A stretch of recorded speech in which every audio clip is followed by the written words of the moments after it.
From JBS Studios in Greater New York, this is the JBS News Update with Teisha Bader. I'm Teisha Bader with the JBS News Update for Friday, June the 10th, 2022. U.S. Assistant Secretary of State for Near Eastern Affairs, Barbara Leaf, is heading to Israel. The State Department wrote that Leaf's visit, which will also include the West Bank, will take place from tomorrow, June the 11th through the 14th. To consult, it writes, with Israeli and Palestinian partners on a range of priorities, including deepening bilateral U.S. cooperation with both Israel and the Palestinian Authority, Israeli-Palestinian relations, and U.S. support for a two-state solution, deterring Iran's aggressive regional activities, and support for Israel's integration into the broader Middle East region. Leaf will be joined by Deputy Assistant Secretary for Israeli and Palestinian Affairs Hadi Amar and NSC Director for Israel and Palestinian Affairs Cynthia Cook.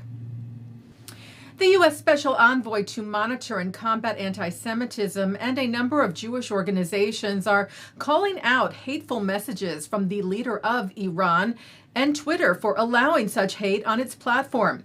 In a tweet this week from Ayatollah Ali Khamenei, Iran's supreme leader calls Zionists a plague on the world. Deborah Lipstadt tweeted in response, "Let us make no mistake, the use of Zionist here is nothing but a foil for Jewish. This vile anti-Semitic rhetoric is not only disturbing but deeply problematic." The American Jewish Committee tweeted the Supreme Leader's tweet clears up any doubt about the deeply rooted anti-Semitism of the Iranian government. How much longer will Twitter allow Khamenei to spew this vile rhetoric against Jews and Israel? CEO of the Anti-Defamation League, Jonathan Greenblatt, referred to a piece by Yair Rosenberg in The Atlantic on, he wrote, Twitter's failure to address the vile anti-Semitism regularly shared by Iran's supreme leader. In the piece, Rosenberg writes of Khamenei, he is the world's most powerful anti-Semite. He denies the Holocaust while threatening another and deploys the very rhetoric used to incite the murder of Jews for centuries while actively pursuing the nuclear weaponry that might make such murder possible. And yet Twitter, he writes, could not seem to care less. More now on the response to a report from BDS Boston of the boycott, divestment, and sanctions campaign that seeks to delegitimize the state of Israel. As we reported to you earlier this week, the group released the mapping project to show, it claims, a network of institutions, quote unquote, complicit in Zionism, and ties them to unrelated issues like policing in Boston and racism. Among the many Jewish institutions included in the list is the local office of the American Jewish Committee, who yesterday sent a letter to members of the Massachusetts congressional delegation, to Governor Charlie Baker and legislative leaders, asking them to condemn the report from BDS Boston. In it, AJC New England Director Robert Leikind and Chair Mel Schuman write, as you may have heard, a group called BDS Boston released a report that attempts to illustrate an elaborate conspiracy between Israel, the U.S. government, police, universities, business, and Jewish NGOs in the greater Boston area.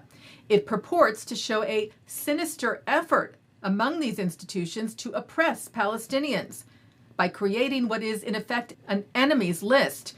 BDS Boston is using age-old anti-Semitic tropes to demonize all Jewish interests as it takes its unrestrained hate of Israel to a new, odious level.